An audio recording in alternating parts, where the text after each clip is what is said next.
এই শোনো না, আমাদের অন্ধবিশ্বাস চ্যানেলটি যারা এখনো সাবস্ক্রাইব করেননি, প্লিজ সাবস্ক্রাইব করে দাও। আর অল্প কিছু সাবস্ক্রাইবার হলে 1 লক্ষ পরিবার হবে। সবাই প্লিজ সাবস্ক্রাইব এবং বেশি বেশি শেয়ার করে দাও প্লিজ। ওই চুতির পোলাটাই এই কাম করছে। তুই গিয়া আশেপাশের সব লিচুর কুচ আলোদের পেলে তাড়াতাড়ি আমার চোখের সামনে আন। মতি ওর বাবার রাগান্বিত মুখ দেখে কয়েকবার শুকনো ঢুক গিলে আইসা আব্বা। বলে লোকজন নিয়ে স্থান ত্যাগ করলো। মাতবর আরো লোক লাগিয়ে পুরো গ্রামটা আবার তন্ন তন্ন করে খোঁজার আদেশ দিলেন। কোনোভাবেই ওদের পালাতে দেওয়া যাবে না। আর আলোর নিখোঁজের কথাটা চারিদিকে কয়েক সেকেন্ডের মধ্যে ছড়িয়ে গেল। কেউ কেউ মনে মনে খুশি হলেও সেটা প্রকাশ করলেন না। আলো না হয় পালিয়ে বেঁচেছে, ওনাদের তো এখানেই থাকতে হবে। আর এখানে থাকতে হলে না চাইলেও মাতবরের কথাতে সম্মতি দিতে হবে, না হলে মৃত্যু। তবে গ্রামের অন্যরা আলোককে নিয়ে কুৎসিত কথা বলতে বিন্দুমাত্র দ্বিধা করলেন না। মুখে যা আসছে ওনারা তাই বলছে। আজ সকালে রোদকে যারা দেখেছে মাতবরের কাছে ভালো স্বাস্থ্যে, তারা ওদের নিয়ে বানোয়ার কথা বানিয়ে পুরো গ্রামে রটিয়ে দিলেন। কথাগুলো এমনভাবে সাজিয়েছেন যেন এটাই সত্যি। কেউ কেউ তো মুখ ঝামটা দিয়ে মৃত দাদিমাকেও ছেড়ে কথা বললেন না, যেন সব দোষ দাদিমার। এদিকে মতি 10 করে একটি দল তৈরি করে রিসর্টে খুঁজতে লাগালো। 3টি দল একসঙ্গে রিসর্টগুলোতে খুঁজতে শুরু করেছে। আজ যদি ভাগ্যক্রমে ওরা ধরা পড়ে, তাহলে ওদের কপালে কি আছে ওরা ঠিক কল্পনাও করতে পারবে না। মতি ওর দলবল নিয়ে রিসর্টের ম্যানেজারদের সাথে হাঙ্গামা করে সব রুম তল্লাশি করছে। জোর করে বাধা দিলেই ভাঙচুর শুরু করছে। বৃষ্টি ভাবেই গালাগাল করছে। রোদরা উঠেছিল রিমঝিম রিসর্টে। মতি খুঁজতে খুঁজতে সেই রিসর্টের দিকে ধীরে ধীরে এগোচ্ছে। রোদরা রিসর্টে পৌঁছে ম্যানেজারকে বলে আরেকটা রুম বুক করেছে। ওরা সেই রুমেই এখন অবস্থান করছে। ম্যাক তো আলুর কাছ থেকে সরছেই না। আলুর তো এখন কাঁদতে কাঁদতে বেগতিক অবস্থা। তাছাড়া ওর পুরো শরীরে কাদা মাটির সাথে চুলেরও বেহাল দশা। রোদ, ম্যাঘ আর আলুকে রুমে থাকতে বলে দ্রুত পায়ে বেরিয়ে গেল। ম্যাঘ তোতা পাখির মতো আলোকে অনবরত কত কি বলছে, বারবার হাসানোর চেষ্টা করছে, তবু কিছুতেই কিচ্ছু হচ্ছে না। আলো শুধু নাক টেনে ফুপিয়ে ফুপিয়ে কেঁদে যাচ্ছে। রোদ আলোর জন্য কয়েকটা ড্রেস এনে রুমে ঢুকতে যাবে, তখন ম্যাঘের কথা শুনে রোদ ওখানে থমকে দাঁড়িয়ে গেল। ম্যাঘ আলোর কোলের উপর বসে আলোর চোখ মুছে দিয়ে ফুপিয়ে ফুপিয়ে কেঁদে বলতে লাগলো, জানো বৌমনি, তোমার মতো আমরাও একা, আমাদেরও বাবা মা নেই। আমি আর দাভাই অনেক বড় বাসায় একা থাকি। আমাদের অনেক কিছু আছে, কিন্তু আদর করার কেউ নেই। তবে দাভাই আমাকে খুব ভালোবাসে আর আমিও বাসি। আর এখন দাভাই ছাড়া আমি তোমাকেও খুব ভালোবাসি। কেন জানো? কারণ তোমার কাছে আসলে আমি আম্মু আম্মু গন্ধ পাই। আর এই গন্ধটা আমার মেলা পয়লা পছন্দ। বৌমনি, আমার আম্মুর মতো আমাকে ভালোবাসবাই, এইটুকুন। ম্যাঘের এই কথা শুনে আলোর ততক্ষণে কান্না বন্ধ হয়ে গেছে। সে নিষ্পলক ভাবে চেয়ে আছে ম্যাঘের নিষ্পাপ মুখের দিকে। ম্যাঘের আবদার শুনে আলোর চোখ দিয়ে কেন জানি ঝরঝর করে অশ্রু ঝরে গেল। আলোকে কাঁদতে দেখে ম্যাঘ উত্তেজিত হয়ে মুখ কাঁচামাচু করে বলল, না না না, আমাকে ভালোবাসতে হবে না। তবুও তুমি কান্না করো না বৌমনি, আমার না খুব কষ্ট হচ্ছে তোমার কান্না দেখে। প্লিজ বৌমনি, আর কেঁদো না। এ কথা শুনে আলো ম্যাককে জোরে ধরে হাওমাও করে কাঁদতে লাগলো। রোদও সতর্কতার সাথে ওর চোখের পানি মুছে নিল। এরপর রোদের থামাতে শব্দ করে রুমে এসে আলোকে একটা ড্রেস এগিয়ে দিল। আলো রোদকে দেখে ম্যাককে ছেড়ে মাথা নিচু করে নিল। ম্যাঘোর মুখে মিষ্টি হাসলো। রোদ আঙ্গুল দিয়ে ওয়াশরুম দেখিয়ে আলোকে দ্রুত গোসল সেরে নিতে বলল। আর ম্যাককে বলল রোদের রুমে গিয়ে ফ্রেশ হয়ে নিতে। রোদের কথা শুনে ম্যাঘ আলোর দিকে একবার তাকিয়ে বিনা বাক্যে উঠে চলে গেল। রোদ পাশ ফিরতে দেখলো আলো ওয়াশরুমের দরজার কাছে থম মেরে দাঁড়িয়ে আছে। রোদ সেদিকে এগিয়ে আলোকে জিজ্ঞেস করলো, দাঁড়িয়ে আছো কেন? আলো মাথা নিচু করে কান্নারত কণ্ঠে বলল, আমি কখনো এরকম গোসলখানা ব্যবহার করিনি। কোথায় কি করব ঠিক বুঝতে পারছি না আমি। রোদ ব্যাপারটা বুঝে ওয়াশরুমে গিয়ে আলোকে সব দেখিয়ে দিল। তারপর সে চলে আসতে যাবে, তখন আলো পুনরায় ফুপিয়ে কেঁদে দিল। মানুষটাকে কিছু বলতে ওর বিবেকে বাজছে, ওর জন্য তো কম কিছু করছে না। রোদ ওকে আবার কাঁদতে দেখে বলল, কি সমস্যা বলো? তোমার আর কিছু কি লাগবে? আমাকে বলতে পারো। আলো ওর ভেজা চোখ 2 হাত দিয়ে মুছে নিল।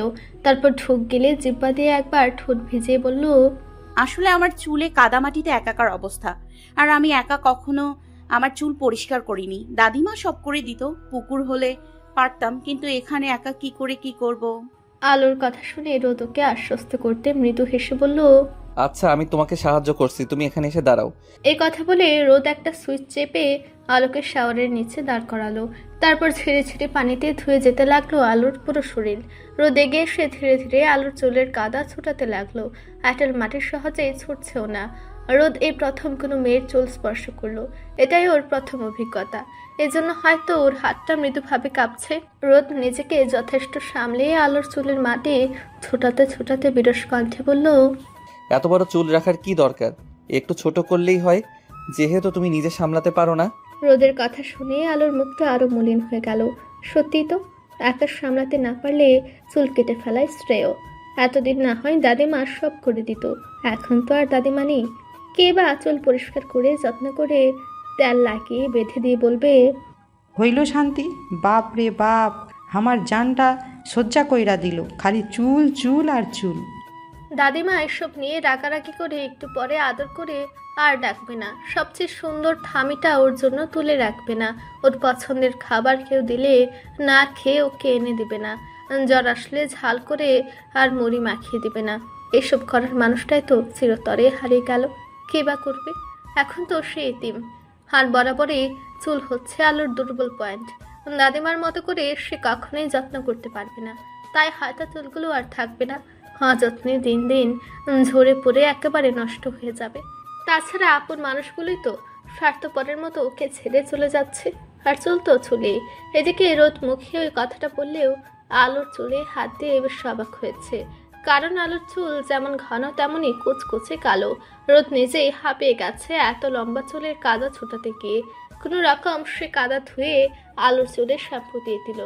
আলো এর আগে কখনো চুলে শ্যাম্পু ব্যবহার করেনি, এক ধরনের মাটি ব্যবহার করত। এখন রোদকে নিষেধ করার মন মানসিকতা ওর নেই, তাই যা হচ্ছে চুপ করে সায় দিচ্ছে। হঠাৎ আলোর চোখে শ্যাম্পুর ফেনা ঢুকে চোখ জ্বলতে শুরু করলো। রোদ ওর ছটফটানি খেয়াল করে চোখে পানির ছাপটা দিতে বলল। আলো তাই করলো। পরপর কয়েকবার শ্যাম্পু করে রোদ বাকিটুকু সম্পূর্ণ করতে বলে স্থান ত্যাগ করলো। ও যতটুকু করার চোখ সংযত রেখেই করে দিয়েছে। ম্যাক ততক্ষণে ফ্রেশ হয়ে এসে শুয়ে শুয়ে রোদের ফোনে গেম খেলছে। ওর ট্যাবে চার্জ নেই, বন্ধ হয়ে ট্রলিতে পড়ে আছে। রোদ ম্যাককে উঠে বসে তোয়ালে এনে ম্যাকের মাথা মুছিয়ে দিল। তারপর উলট পালট করে লাগানো ম্যাকের শার্টের বোতাম ঠিক করে দিল। এলোমেলো চুলগুলো আঁচড়ে দিল। এর বিনিময়ে ম্যাক রোদকে একটা মিষ্টি হাসি উপহার দিল। রোদও প্রত্যুত্তরে মৃদু হেসে ওর রুমে গিয়ে ফ্রেশ হয়ে খাবার অর্ডার করলো। একটু পরে আলো গোসল সেরে ওয়াশরুম থেকে বের হলো। সে কাঁচা হলুদ আর লাল রঙের সংমিশ্রণের একটা কামিজ পরেছে। দেখতে বেশ লাগছে। থামিতে সে এতদিন অভ্যস্ত ছিল। পূর্বে কখনো কামিজ না পরাতে ওর একটু অস্বস্তি লাগছে। তবে ব্যাপারটা বুঝতে দিচ্ছে না। এদিকে ওর ভেজা চুলের পানি ঝরে মেছে ভিজে যাচ্ছে, সেদিকে ওর কোনো খেয়ালই নেই। ম্যাগ আলোকে দেখে খেলা বন্ধ করে দ্যাব দ্যাব করে তাকিয়ে আছে। থামির বদলে কামিজে আলোকে একটু অন্যরকম লাগছে, ঠিক শহরের মেয়েদের মতো। ম্যাঘের তো আলোকে এভাবে দেখতে বেশ লাগছে। তখন রোদের সঙ্গে দুইজন ওয়েটার খাবার নিয়ে রুমে প্রবেশ করলো। রোদ সেগুলো রাখতে বললে ওয়েটার রেখে চলে গেল। ম্যাগ কেন জানি মাথা নিচু করে মিটিমিটি হাসছে। মেঝেতে এত পানি দেখে রোদ দীর্ঘশ্বাস ফেলে তোয়ালে এনে আলোর চুল মুছে দিল। আগে ম্যাগকে নিয়ে হিমশিম খেত, এখন আরেকজন এসে জুটেছে। ম্যাগ মাথাটা আরো নিচু করে মুখে হাত দিয়ে হাসি আটকানোর বৃথা চেষ্টা করছে। ওকে এভাবে হাসতে দেখে আলো করুণ দৃষ্টিতে রোদের দিকে তাকালো। অর্থাৎ আমি মুছে নিতে পারবো। রোদ জবাব না দিয়ে চুল মুছে তোয়ালে নিয়ে ব্যালকনিতে চলে গেল। কে জানতো কারো চুল তাকে যত্ন করে মুছে দিতে হবে। তবু হচ্ছে, একই মনে হয় বলে ভাগ্য। তবে রোদ এতে মোটেও বিরক্ত হচ্ছে না, কারণ সে জানে ওরা তিনজনেই এখন পরিস্থিতির শিকার। আর মেয়েটা তো কাঁদতে কাঁদতে নিস্তেজ প্রায়। সেই সাথে ওর শরীরের কাঁপুনি তো আছেই। এমতাবস্থায় কিভাবেই বা মেয়েটাকে দায়িত্বহীনের মতো একা ছেড়ে দিবে? সে তো পারবে না। এসব ভেবে রোদ দীর্ঘশ্বাস ফেলে রুমে চলে গেল। ম্যাঘ আলোর মন খারাপ দেখে দাঁত বের করে হেসে বলল, বৌমনি, তোমার চুলগুলো কেটে আমাকে দিবা? আমার রুমের জানালাটা না ছিঁড়ে গেছে, ওটা বাঁধতে নাকি মেলা মজবুত কিছু দরকার। তোমার চুল দিয়ে বাঁধলে মনে হয় ভালোই হবে। ম্যাঘের এই কথা শুনে আলো মলিন মুখে জোরপূর্বক হাসলো। আলোকে হাসানোর জন্য ম্যাক এরকম কত শত কথা বলছে, তার হিসাব নেই। ম্যাঘের কাহিনী বুঝতে পেরে রোদও মুচকে হাসলো। তারপর ওদের খেতে ডাকলো। ম্যাক লাফিয়ে গেলেও আলো উঠলো না। দাদিমাকে ছাড়া সে কখনো খায়নি। আজ দাদিমা ওকে ছেড়ে চিরতরে চলে গেছে। তাছাড়া কষ্টগুলো বেহায়ের মতো গলার কাছে এসে জটলা বেঁধে আছে। সে না চাইলেও বারবার অশ্রুকণাগুলো আছড়ে ঝরে যাচ্ছে। আলোকে উঠতে না দেখে রোদের এবার খুব রাগ হলো। সে উঠে আলোকে টেনে দাঁড় করে খাবারের সামনে বসে গম্ভীর কণ্ঠে বলল, প্রায় 3.5 ঘন্টায় তোমাকে নিয়ে কিভাবে রাঙা মাটিতে পৌঁছালাম তোমার ধারণা আছে? আমাদের জীবনের রিস্ক নিয়ে তোমাকে বাঁচানোর চেষ্টা করছি, এইটুকুন কি বুঝতে পারছো? এত দৌড়ঝাঁপের মধ্যে মেঘ সারাদিন কিচ্ছু খায়নি, তুমি না খেলে এখন সেও জেদ ধরবে। তাই বলছি, জেদটা না দেখলেই নয়। দা ভাই বোনকে বকেছে কেন? মেঘ, আমি এখন প্রচণ্ড রেগে আছি, তাই কথা না বাড়িয়ে দুজনে খাওয়া শুরু করো। রোদের গম্ভীর কণ্ঠ শুনে কেউ আর টু শব্দ করার সাহস করলো না। মাথা নিচু করে নিজেদের প্লেট নিয়ে খেতে শুরু করলো। অহেতুক কথা বলে কেউ আপাতত ধমক খেতে রাজি না। রোদ শব্দহীনভাবে ম্যাঘের প্লেট নিয়ে ওকে খাইয়ে দিতে লাগলো। না হলে ড্রেস নষ্ট করতে ম্যাঘের 2 মিনিট লাগবে না। খেতে না চাইলে সে মূলত এই কাজটাই বেশি করে। আলো নিঃশব্দে কেঁদে কেঁদে খেতে গিয়ে এক পর্যায়ে হেসকে উঠে গেল। রোদ ম্যাঘের মুখে খাবার দিয়ে দ্রুত আলোর দিকে পানি এগিয়ে দিল। পানি খেয়ে আলো মুখ তুলে দেখে রোদ ওর দিকেই তাকিয়ে আছে। সে কিছুটা ভয় নিয়ে পানি দিয়ে কয়েকবার খাবার গিলে খেলো। তাছাড়া গলা দিয়ে খাবার নামছে না। ওর অবস্থা দেখে রোদ শান্ত কণ্ঠে খেতে নিষেধ করে কয়েকটা ওষুধ এগিয়ে দিল। মাথা ব্যথা, গ্যাস্ট্রিক আর জ্বরের ওষুধ। আলো সেগুলো হাতে নিয়ে বিনা বাক্যে খেয়ে উঠে পড়ল। ম্যাঘেরও ততক্ষণে খাওয়া শেষ। রোদ খাবার নিয়ে কেবল খেতে যাবে তখনই কেউ এসে দরজায় সজোরে আঘাত করলো। দরজার বাইরে অনেকজনের শোরগোল শোনা যাচ্ছে। আলো আর ম্যাঘ ভয় পেয়ে রোদের পেছনে লুকিয়ে ওর টি শার্ট আঁকড়ে ধরলো। কেউ বিশ্রীভাবে ওদের গালাগাল করছে। রোদ উঠতে গেলে আলো কাঁপতে কাঁপতে ওকে আঁকড়ে ধরে নিষেধ করছে। দরজা খুললেই ওদের ঘোর বিপদ। মাতবররা এখানকার খোঁজ পেল কিভাবে? তাহলে কি ওদের কেউ ফলো করছিল? এসব ভেবে রোদের কপালে চিন্তার ভাঁজ ফুটে উঠল। ওদের এত কষ্ট তাহলে বিফলে গেল? আলো দরজার বাইরে চেঁচামেচি শুনে ভয় ফুপিয়ে কাঁদতে লাগলো। রোদ ওকে কাঁদতে নিষেধ করলে শুনছে না, আবার ওকে ছাড়ছেও না। ভয়ে তো মেঘের অবস্থাও খুব খারাপ। তখন কেউ একজন সজোরে দরজা লাথি মেরে পাহাড়ি ভাষায় বলল, দরজা খোল শালা, আমার বউরে নিয়ে পুত্তি করা আইস তোরে মেরে পুঁতে দেব মা। বস, দরজা তালে ভাঙে ফেলি, ওই কুত্তার বাচ্চালে আইস তাজা কবল দিব। তাই কল। দরজা কয়েকজন মিলে ধাক্কা দিতে রোদ সাইডে সরে আস্তে করে দরজা খুলে দিল। তখন হুড়মুড় করে ছেলেগুলো রুমের মেঝেতে গিয়ে পড়লো। ব্যথা পেয়ে তাৎক্ষণিক উঠতে উঠতে একজন গিয়ে রোদের কলার চেপে ধরলো। ওদের গলা ফাটানো চিৎকারে রিসর্টের সবাই ছুটে এসেছে, কিন্তু ভয়ে কিছু বলতে পারছে না। ম্যাঘ সোফার পেছনে লুকিয়ে ভয়ে থরথর করে কাঁপছে। এদেরকে জঙ্গি ভেবে ম্যাঘের অবস্থা আরো খারাপ। এরা দাভাইকে বকছে, তাহলে তাকেও খুব কষ্ট দিবে। ওই দিনের মতো চর মারবে, হাত কেটে দিবে, মুখের পাতা গুজে নাক চেপে ধরবে। ব্যথা পেয়ে কাঁদলে আবার চর মারবে। এবার মনে হয় একেবারে মেরে ফেলতে এসেছে। ম্যাঘ মুখ চেপে কাঁদতে কাঁদতে করুণ চোখে আলোর দিকে তাকালো। রোদের কলার চেপে ধরা দেখে আলো অতিরিক্ত টেনশনে জ্ঞান হারিয়ে মেঝেতে লুটিয়ে পড়েছে। মাতবরের লোকেরা অবশেষে ওর খোঁজ পেয়ে গেছে, অর্থাৎ ওর জীবনে আয়ও এখানে শেষ। আর যাই হোক, মাতবর ওকে সুন্দরভাবে কখনোই বাঁচতে দিবে না। হয় ওকে খুবলে খাবে, নয়তো মৃত্যুদণ্ড। এদিকে রোদের সঙ্গে ছেলেপেলেগুলো হাতাহাতি শুরু হয়ে গেছে। অকারণে ওরা বিশ্রীভাবে গালাগালি করছে, রুমের জিনিসপত্র ভাঙচুর করছে। দুজনের হঠাৎ চোখ পড়লো মেঝেতে পড়ে থাকা এক সুন্দরী যুবতীর দিকে। আলোকে দেখে দুজন হেসে সেদিকে এগিয়ে গেল। ম্যাঘ ওদের দেখে ভয়ে আলোকে শক্ত করে জড়িয়ে ধরে বলল, না না বৌমণি, বৌমণি বাঁচাও, যাবো না বৌমণি, আমি ভয় পাচ্ছি, তোমরা এদিকে এসো না প্লিজ, দাবাই বাঁচাও। ছেলে দুটো ম্যাঘের কথায় খুব বিরক্ত হয়ে ম্যাঘকে লাথি দিয়ে দূরে সরিয়ে দিল। ম্যাঘ ছিটকে গিয়ে প্রচন্ড ব্যথা পেয়ে শব্দ করে কেঁদে দিল। মূলত সোফার সঙ্গে ধাক্কা লেগে সে মাথায় আঘাত পেয়েছে। হঠাৎ ম্যাঘের কান্নার শব্দ শুনে রোদ সেদিকে তাকাতে একজন রোদের নাক বরাবর ঘুষি মেরে দিল। রোদ এক পা পিছিয়ে নিজেকে সামলে স্ট্যাম্প কেড়ে নিয়ে সে ছেলেকে পরপর দুটো বসিয়ে দিল। অন্যজন বাহাদুরি দেখে এগিয়ে এলে তাকেও দিল। রোদ ওদের বারবার বলেছিল, বসে না হয় ঠান্ডা মাথায় কথা বলুক, এভাবে তো কোনো সমস্যার সমাধান হয় না। কিন্তু ছেলেগুলো ওর কোনো কথাই শুনছিল না। অহেতুক চেঁচামেচি করে আরো ঝামেলা সৃষ্টি করছিল। রোদ ওর শরীরে অসংখ্য আঘাত সহ্য করলেও ম্যাখের কান্না সহ্য করতে পারে না। আর কেন জানি বারবার ম্যাখের উপরে আঘাতগুলো এসে পড়ে। বাচ্চাটা এমনিতেই ভয়ে তটস্থ হয়ে থাকে, তার উপরে এদের অহেতুক চেঁচামেচিতে ম্যাগ আরো ভয় পেয়ে চুপসে গেছে। রোদের এভাবে মারাতে ব্যাপারটা আরো গোলমেলে হয়ে গেল। পরিস্থিতিও ধীরে ধীরে হাতের বাইরে চলে যেতে লাগলো। ওই ছেলেগুলোর একজন অবচেতন আলোর মুখটা দেখে 2 পা পিছিয়ে গেল। সে কিছুটা থতমত খেয়ে চিৎকার করে সবাইকে থামতে বলল। ওরা যাকে খুঁজছে সে এই মেয়ে না। ছেলেটার এই কথায় পুরো রোম জুড়ে নীরবতা ছেয়ে গেল। রোদ নিজেকে ছাড়িয়ে নিয়ে ম্যাককে বুকে আঁকড়ে ধরে হাঁটু গেড়ে বসলো আলোর সামনে। আলোর হাত পা ঠান্ডা হয়ে গেছে। ম্যাক হেঁচকে তুলে কাঁদতে কাঁদতে আলোকে ডাকছে। রোদ এক হাতে আলোর গালে আস্তে আস্তে টোকা দিয়ে ডাকছে। আলো, আলো, এই মেয়ে চোখ খুলো। বৌমণি ওঠো, ও বৌমণি। রোদ হাত দিয়ে আলোর নিঃশ্বাসের গতি আর নাড়ি পরীক্ষা করলো। নাড়ির গতি ধীরে ধীরে কমে আসছে। অতিরিক্ত ভয় আর টেনশনে ওর মস্তিষ্কে অক্সিজেন সরবরাহ না হয়ে জ্ঞান হারিয়েছে।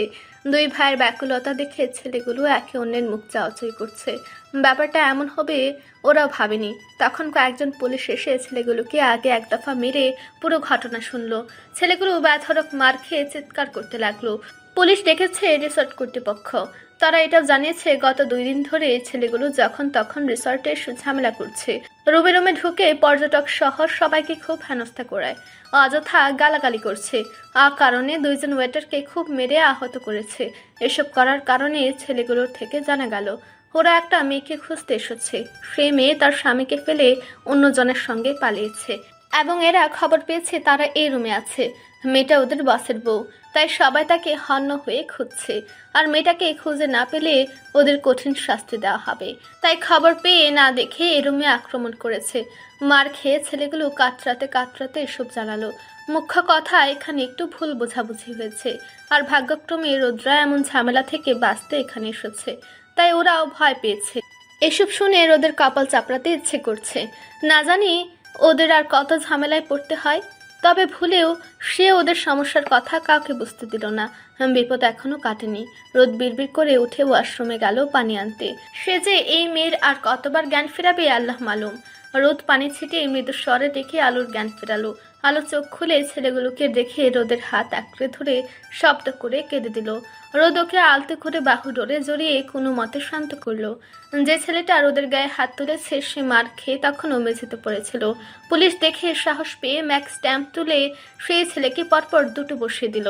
পুলিশ ওকে ধরতে ধরতে ঘুরে আরেকজনের মাথায় বাড়ি দিল, যে ওকে লাঠি মেরেছিল। মারের উপর মার খেয়ে ছেলে 2টো ব্যথায় কোকিয়ে উঠল।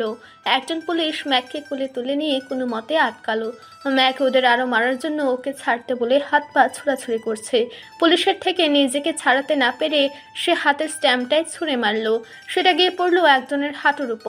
এইটুকুন বাচ্চার রাগ দেখে 2 জন পুলিশ মুখ টিপে হাসলো। রোদ উঠে ম্যাককে কোলে নিয়ে বুঝিয়ে শান্ত করলো এবং এটাও জানালো এরা জঙ্গিরা না, তবে একটু দুষ্টু লোক। এটা বলার কারণে ম্যাকের মন থেকে যেন জঙ্গিদের ভয়টা দূর হয়। পরিবেশটা শান্ত হলে পুলিশ ওদের বুঝিয়ে ছেলেগুলোকে নিয়ে চলে গেল এবং রোদকে আশ্বস্ত করলো এদের উপযুক্ত শাস্তি দিবে। রোদ পুলিশের কথায় বিশ্বাসী না। সে জানে পুলিশ টাকা খেয়ে এদের আজই ছেড়ে দিবে, আর ছেড়ে দিলেও পুলিশকে এর কৈফিয়ত অবশ্যই দিতে হবে। তাছাড়া ছেলেগুলো মা তুলে রোদকে বৃষ্টির সব গালি দিয়েছে, আর এটাতে রোদের খুব লেগেছে। এদের উচিত একটা শিক্ষা না দিলেই নয়। এজন্য সে থানার নাম্বার নিল আর জানালো ঢাকায় গিয়ে অবশ্যই যোগাযোগ করবে এবং সেটা সঠিক মানুষকে দিয়ে। এখন সন্ধ্যায় ঠিক পূর্ব মুহূর্ত। ওদের সময়গুলো এত বৃষ্টি কাটছে বলার মতো না। রোদ এখনো কিছু খেতে পারেনি, খাবারগুলো ওভাবেই পড়েছিল। পরে ওয়েটারকে নিয়ে যেতে বলেছে। সে ছোট থেকে ঠান্ডা খাবার খেতে পারে না, কেন সেও জানে না। এদিকে ম্যাক আর আলো শুয়ে গল্প করতে করতে দুজনেই ঘুমিয়ে গেছে। ওদের একা রেখে রোদ ইচ্ছে করে নিচে যাচ্ছিল না। ততক্ষণে ওর খাওয়ার ইচ্ছেটাও কেন জানি হারিয়ে গেছে। প্রচণ্ড মাথা ব্যথাতে চোখ 2টো লাল দেখাচ্ছে। এখন কিছু খেয়ে ওষুধ নেওয়াটাও জরুরি। সে অসুস্থ হলে এই 2 জনকে কে দেখবে? রোদ এসব ভেবে দীর্ঘশ্বাস ফেলে এসিড পাওয়ার কমিয়ে চলে গেল। আজ সে একটা জিনিস খেয়াল করেছে, আলো ওকে কিছুটা ভয় পেলেও বিপদের সময় ভরসা করে আবার ওকে আঁকড়ে ধরে। ওর এই ভয়টাকে সে এবার কাজে লাগাবে। রোদ নিচে গিয়ে খেয়ে আলোদের রুমের সোফাতে শুয়ে পড়ল। ম্যাঘের ঘুম ভেঙে ওকে না পেলে আবার কাঁদতে শুরু করবে। অল্প কিছুক্ষণের মধ্যে রোদের ক্লান্ত দুচোখের পাতায় ঘুম নেমে এলো। তারপর রাতটা রিসর্টে থেকে পরদিন নতুন একটা সকালের আগমন ঘটলো। রোদ খুব সকালে উঠে ফ্রেশ হয়ে ম্যাককে ঘুম থেকে উঠালো। আজ ওরা ঢাকায় ফিরে যাবে। ওদের যাওয়ার কথা শুনে আলুর মুখটা শুকিয়ে গেছে। নিঃশব্দে কয়েক ফোঁটা পানিও গড়ে গেল ওর ফর্সা গাল বেয়ে। সে চোখ মুছে নিজেকে স্বাভাবিক করে রুমের এক কোণে গিয়ে দাঁড়িয়ে থাকলো। তখন রোদ ম্যাঘের চুল ঠিক করতে করতে বলল, তুমি দাঁড়িয়ে আছো কেন? তো কি করব? রেডি হও, আমাদের সাথে যাবে। বাড়তি কথা বলে অযথা সময় নষ্ট করো না। এই কথা শুনে ম্যাঘের খুশি যেন আর ধরে না। সে ওর পছন্দের গান ছেড়ে নাচতে শুরু করেছে। কিন্তু আলো ওদের আর কষ্ট বাড়াতে চাচ্ছে না। এই মানুষগুলো ওর জন্য অনেক করেছে, ওদের আর কত বিপদে ফেলবে? অনেক তো হলো, ওরও তো বিবেক বলে কিছু একটা আছে। তাছাড়া ছোট থেকেই সে পাহাড়ি অঞ্চলে বড় হয়েছে। শহরে গিয়ে হয়তো নিজেকে মানিয়ে নিতে পারবে না। তখন রোদরা বিপদে পড়বে, বিরক্ত হবে। ওর যুক্তিহীন কথা শুনে রোদের প্রচণ্ড রাগ হলেও যথেষ্ট শান্ত গলায় বলল, কথা শেষ, শোনো তাহলে। ঢাকায় না হয় মাতবর, তুমি একা থাকতে পারবে না। 1 মিনিট সময় দিলাম, ভেবে আমাকে জানাও। রোদের দেওয়া দুটো অপশনই আলোর জন্য বেশ কঠিন। সে উপায় না পেয়ে মাথা নিচু করে কাঁদতে লাগলো। রোদ দেখেও কিছু বলল না, বরং ঘড়িতে সময় দেখে ওকে তাড়া দিতে লাগলো। আলো কোনো পথ খুঁজে না পেয়ে কাঁদতে কাঁদতে রেডি হতে গেল। আর রোদের মুখে ফুটলো বাঁকা হাসি। ম্যাঘও কিছু বলছে না, শুধু মিটিমিটি হাসছে। তারপর ওরা হালকা নাস্তা সেরে রিসর্ট থেকে বেরিয়ে গেল। ওরা এখান থেকে যাবে চট্টগ্রামে, তারপর সেখান থেকে ফ্লাইটে করে ঢাকায়। আলো গাড়িতে উঠে বসতেই মুখে হাত দিয়ে ফুঁপিয়ে কেঁদে দিল। ওর যেতে খুব কষ্ট হচ্ছে। নিষ্ঠুর পরিস্থিতি অজানা এক পথে পাড়ি দিতে ওকে বাধ্য করছে। এমনটা না হলেও পারত। এখানে তো বেশ ভালো ছিল, সাধারণ একটা মেয়ে হয়ে। ম্যাঘ আলোকে কাঁদতে দেখে মুখ গোমড়া করে বসে আছে। ওর কান্নাকাটি মোটেও ভালো লাগছে না। আলোর কান্নার শব্দ শুনে রোদ একবার তাকে শান্তভাবে বলল, কাঁদছো কেন? আল্লাহ যা করে ভালোর জন্যই করে, এটাই হয়তো তোমার ভাগ্যে ছিল। কথাটা বলে রোদ মুখ ফিরিয়ে সামনে দৃষ্টি নিক্ষেপ করলো। আলো আর ম্যাঘ পেছনের সিটে আর রোদ ড্রাইভারের পাশে, যাতে আলো রোদের জন্য অস্বস্তি বোধ না করে। ম্যাঘ ওর ট্যাব বের করে আলোকে কত কি দেখাচ্ছে আর হাসছে। ম্যাঘের কথা শুনে আলো আর চুপ থাকতে পারল না। দস্যুটা ওকে হাসিয়ে ছেড়েছে। আর কান্নার সময় কেউ ঝুঁকে মুখের দিকে তাকিয়ে থাকলে হাসি তো পাবেই। ম্যাঘ আলোর দিকে ঝুঁকে গালে হাত দিয়ে বসে ওর কান্না দেখছিল। ওর তাকানো দেখে আলো ফিক করে হেসে দিল। ওকে হাসতে দেখে ম্যাঘ মাথা চুলকে দাঁত বের করে হাসলো। তারপর দুজনে একটা সময় ঘুমিয়ে গেল। ওদের ঘুমাতে দেখে রোদ যেন হাফ ছেড়ে বাঁচলো। দুটোতে কান মাথা ধরিয়ে দিয়েছে। অনেকটা পথে যাওয়ার পর রোদ একটা রেস্টুরেন্টের সামনে নামলো। ফ্রেশ হয়ে ড্রাইভারদের সাথে করে খেয়ে ম্যাগদের জন্য খাবার প্যাক করে নিল। ওদের ডাকলে কেউ আর ঘুমাবে না। এত লং জার্নিতে ঘুম না হলে শরীর আরও বেশি খারাপ করবে। রোদ জানে ক্ষুধা লাগলেও আলো মুখ ফুটে কিছু বলবে না, কিন্তু ম্যাগ ঘুম থেকে উঠে আগে খাবার চাইবে। ওদের গাড়িটা আবার নির্দিষ্ট পথ ধরে চলতে শুরু করলো। এখনও কারো ঘুম ভাঙেনি। ওরা আরও 2 ঘন্টা ঘুমিয়ে সজাগ হলো। রোদ পানি এগিয়ে দিয়ে মুখ ধুয়ে দুজনকে খেয়ে নিতে বলল। ম্যাগ তো বিরিয়ানি দেখে সিটে লাফিয়ে উঠে বলল, ও বিরিয়ানি? দাদা এটা কিসের মাংসের বিরিয়ানি? বিড়ালের। এজন্যই খেতে মজা হবে মনে হচ্ছে। ইয়ে দা ভাই, আমি ইস্যু করব, গাড়ি থামাও। জরুরি? ম্যাঘে আর চোখে একবার আলোর দিকে তাকিয়ে লজ্জায় মুখ কাচুমাচু করে বলল, হুম, মেয়ালা জরুরি বিভাগ। রোদ একটা রেস্তোরাঁয় গাড়ি থামিয়ে ম্যাগকে ওয়াশরুমে রেখে আসলো। তারপর আবার এসে আলোকে চোখ মুখে পানি দিয়ে আসতে বলল। আরও অনেকটা পথ ওদের যেতে হবে। এভাবে এক নাগারে বসে থাকলে শরীর খারাপ করবে। আর এই মেয়ে যে মুখচোরা, প্রয়োজন হলেও ওকে বলবে না। তাই লজ্জায় না ফেলে রোদ এভাবে বোঝালো। আলো রোদের কথা শুনে নেমে লেডিস ওয়াশরুমে গিয়ে ফ্রেশ হয়ে নিল। এই অবধি সবই ঠিক ছিল, কিন্তু বিপত্তি বাঁধল ম্যাগকে খুঁজে না পেয়ে। এদিকে ম্যাগকে ওয়াশরুমে না পেয়ে রোদ পুরো রেস্তোরাঁ হন্য হয়ে খুঁজল। সে কোথাও নেই। আলো এক কোণে দাঁড়িয়ে ছলছল চোখে আশেপাশে চোখ বোলাচ্ছে। এই মাত্রই দুষ্টুটা ওয়াশরুমে ঢুকলো। এইটুকুন সময়ের মধ্যে কোথায় গেল? ওর সঙ্গে খারাপ কিছু হলো না তো? আবার কোনো বিপদে পড়লো না তো? এসব ভেবে আলোর হাত পা রীতিমতো কাঁপছে। ম্যাগকে সেভাবে কেউ খেয়াল করেনি, তাই ওর কথা কেউ বলতে পারছে না। ওয়াশরুম, গাড়ি এবং পুরো রেস্তোরাঁর কোথাও সে নেই। রোদ দ্রুত পায়ে রেস্তোরাঁর বাইরে এসে ঘাড় ঘুরে ডানে বামে তাকাচ্ছে। সামনের রাস্তায় শ্বাস শ্বাস শব্দ করে দ্রুত ব্যাগে গাড়ি চলছে। এবার চিন্তায় রোদের মাথাটা ভন ভন করে ঘুরছে। আলো চোখ মুছে দৌড়ে বাইরে এসে দাঁড়ালো। হঠাৎই ওর চোখ গেল আদরে একটি ভাঙা গাড়ির নিচে। ম্যাক গাড়ির নিচে বসে একটা বিড়াল ছানাকে আদর করছে আর মুখ নাড়িয়ে কিসব বলছে। আলো রোদকে ডেকে আঙ্গুল দিয়ে সেদিকে তাকাতে ইশারা করলো। রোদ ভ্রু কুচকে সেদিকে গিয়ে দেখে ম্যাঘের সারা শরীরে মাটি লেগে আছে আর ওর হাতে সাদা রঙের আদুরে একটা বিড়াল ছানা। রোদ দ্রুত 2 পা পিছিয়ে নাকে রুমাল চেপে ধরলো। ততক্ষণে একের পর এক হাতছু আর হাতছু। বিড়ালের পশমে রোদের ব্যাপক অ্যালার্জি। সে শত চেষ্টা করেও হাঁচি থামাতে পারে না, তাই বিড়ালের থেকে নিজেকে যথেষ্ট দূরে রাখে। রোদকে এভাবে হাঁচি দিতে দেখে ম্যাঘ ভয়ার্ত চোখে তাকালো। ওর তো মনেই ছিল না দাভাইয়ের সমস্যার কথা। সে করুণ দৃষ্টিতে একবার বিড়াল ছানার দিকে তো একবার আলোর দিকে তাকাচ্ছে, অর্থাৎ আমাকে বাঁচাও বৌমনি। আলো কিছু একটা বলার আগেই রোদ প্রচন্ড রেগে হুঙ্কার দিয়ে বলল, এটা তাড়াতাড়ি সরাও মেঘ, আমি খুব রেগে যাচ্ছি। হ্যাচু। না, আমি একে সঙ্গে নিয়ে যাব দাভাই। কখনো না। কথাটা বলে রোদ 2 পা এগোতেই ম্যাঘ দৌড়ে গিয়ে আলোর পেছনে লুকালো। আলো পড়েছে মহাবিপদে। এখানে সে বা কি করবে? এরা কেউই তো কম না। 2 ভাইয়ের কথার যুদ্ধ ইতিমধ্যে শুরু হয়ে গেছে। রোদ আগের যুগের নতুন বরদের মতো নাকে রুমাল চেপে অগ্নিদৃষ্টিতে তাকিয়ে আছে। সে 1 পা এগোতেই ম্যাঘ ওর দিকে বিড়াল ছানা ছুঁড়ে মারার অভিনয় করছে। রোদ তখন থেমে যাচ্ছে। পরপর হাঁচি দিতে দিতে ওর বেহাল দশা। চোখ দিয়ে ঝরঝর করে পানি ঝরছে। রোদের করুণ অবস্থা দেখে আলো ম্যাককে নিষেধ করছে, কিন্তু কে শুনে কার কথা? বিড়ালটা ওর বেশ পছন্দ হয়েছে, এটা সে নিবে। ম্যাঘ আর কোনো দিকে না তাকিয়ে বিড়াল নিয়ে গাড়িতে উঠে বসে পড়লো। তারপর ওর পরনে নতুন শার্ট দিয়ে বিড়ালটাকে ঢেকে রাখলো, যাতে রোদ এসে খাবলা দিয়ে না ফেলে দিতে পারে। ওইদিকে ড্রাইভারও তাড়া দিচ্ছে যাওয়ার জন্য। আলো আর চোখে একবার রোদকে দেখে গাড়িতে গিয়ে বসে পড়লো। রোদ প্রচন্ড বিরক্ত হয়ে মুখে রুমাল বেঁধে সেও গেল। গাড়ি আবার চলতে শুরু করলো তার আপন গতিতে। আলো হাত ধুয়ে ম্যাককে খাইয়ে দিচ্ছে, আর ম্যাক মাংসের হাড় নিয়ে বিড়ালকে খাওয়াচ্ছে। ছানাটাও বেশ সুন্দর কুটকুট করে হাড় চিবোচ্ছে। ওর খাওয়া দেখে ম্যাঘের তো খুশির অন্ত নেই। আর রোদ সামনের সিটে বসে মুখে হাত দিয়ে হাঁচি দিচ্ছে।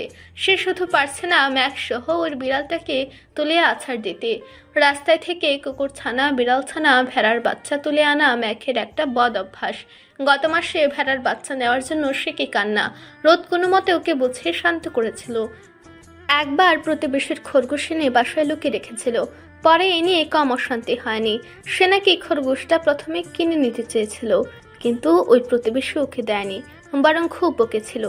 কেন দিবে না? আর দেবে না তো বকবে কেন? এসব ভেবে ম্যাক ওনাকে একটা শিক্ষা দিতে চেয়েছিল। ওর জন্য একটার পর একটা অশান্তি লেগেই থাকে। তবু রোদ ওকে ভুলেও বকতে পারে না, আর মারা তো দূর। এখন যেমন সে চাইলে বিড়াল ছানাটাকে ওখানেই ফেলে আসতে পারতো। এতে ম্যাক খুব কষ্ট পেত, হয়তো কান্নাও করতো। তার কষ্ট হচ্ছে, হোক না, তবু ভাইটা ভালো থাক। আলো ম্যাককে খাইয়ে 1 লোকমা মুখে পুরে আর চোখে রোদের দিকে তাকালো। মানুষটাকে সে খেতে দেখেনি। উনি কি খাবে না? এত বেলা হলো, কখন খাবে? নাকি খেয়েছে? ওকে তাকাতে ম্যাক বিড়ালের গায়ে হাত বুলাতে বুলাতে বলল, বৌমনি, আমার দাভাই দেখতে অনেক সুন্দর, চুপি চুপি না, সুন্দরভাবে দেখো। ম্যাঘের এ কথা শুনে রোদ একটা হাঁচি দিয়ে আলোর দিকে তাকালো। আলো ততক্ষণে লজ্জায় মাথা নিচু করে নিয়েছে। ইস, মানুষটা ওকে কি ভাবলো? এই ম্যাঘটাও না। রোদ আলোর থেকে চোখ সরিয়ে পুনরায় ঘুরে বসলো। ম্যাঘ আলোকে লজ্জা পেতে দেখে মিটিমিটি হাসছে আর মনের সুখে কোকাকোলা খাচ্ছে। তখন রোদের সেলফোনটা বিকট শব্দ করে বেজে উঠল। রোদ কলটা রিসিভ করে হ্যাঁ নাতে উত্তর করতে করতে প্রচণ্ড রেগে কথা বলতে লাগলো। রাগে শুধু পারছে না অপর পাশের ব্যক্তিটাকে গিলে খেতে। আলো আর ম্যাঘ ওর রাগের কণ্ঠ শুনে নিজেদের আরও গুটিয়ে নিল। কেউ আর কথা বলার সাহস পাচ্ছে না। ম্যাঘ ভয় পেলে ওর খাওয়া থামেনি। সে ইঁদুরের মতো কুটকুট করে চিপস খাচ্ছে। বিড়াল ছানাটাও ভয়ে একটু পিছিয়ে জড়সড় হয়ে বসলো। আলো ঢুক গেলে ভয়ার্ত দৃষ্টি নিয়ে রোদের দিকে তাকিয়ে আছে। রোদ সর্বশেষ কথাটা বলল, 10 লাখ তো দূর, আমি ফিরে 10 টাকার হিসাবে গরমিল পেলে ওর খবর আছে। কথাটা বলে রোদ কল কেটে পানি খেয়ে সিটে হেলান দিল। এইটুকু সময় রুমাল সরিয়ে কথা বলাতে ওর হাঁচি শুরু হয়ে গেছে। সে পুনরায় মুখে রুমাল মুখে বেঁধে চোখ বন্ধ করে নিল। ম্যাক তখন আলোর কানে কানে ফিসফিস করে বলল, এটা নতুন কিছু না, অনেক কিছু বাকি আছে, আগে বাসায় তো চলো। ম্যাঘের কথা শুনে আলো কিছুটা ভয় পেয়ে মনে মনে বলল, এর তো দেখি আরেকটা মতে বড়। আল্লাহ আল্লাহ গো, আমাকে রহম করো গো মাবুদ। ওদের ফিসফিসানি কথা শুনে রোদ চোখ বন্ধ করে স্বাভাবিকভাবে বলল, আচ্ছা, তোমার বাবা মাকে তো দেখলাম না। আমার রক্তের সম্পর্কের আর কেউ বেঁচে নেই। আলোর কথা শুনে রোদ তাৎক্ষণিক কথা কাটাতে ম্যাককে উদ্দেশ্য করে বলল, অনেক ঘোরাঘুরি হলো, বাসায় গিয়ে মন দিয়ে লেখাপড়া শুরু করবে, তা না হলে কি হবে? আশা করি আমাকে আর বলতে হবে না। আরে না, এবার এত এত পড়বো যে একদিনে ডাক্তার হয়ে যাব। দেখা যাবে। আলো ওদের দুই ভাইয়ের কথা শুনে মুচকি হাসলো। এভাবে গল্প করে ঘুমিয়ে অনেক রাতে ওরা চট্টগ্রামে এসে পৌঁছালো। নিয়মিত ভালোবাসার গল্প শুনতে এবং পড়তে আমাদের অন্ধবিশ্বাস চ্যানেলটি সাবস্ক্রাইব করে পাশে থাকা বেল আইকনটি ক্লিক করুন। ধন্যবাদ সবাইকে।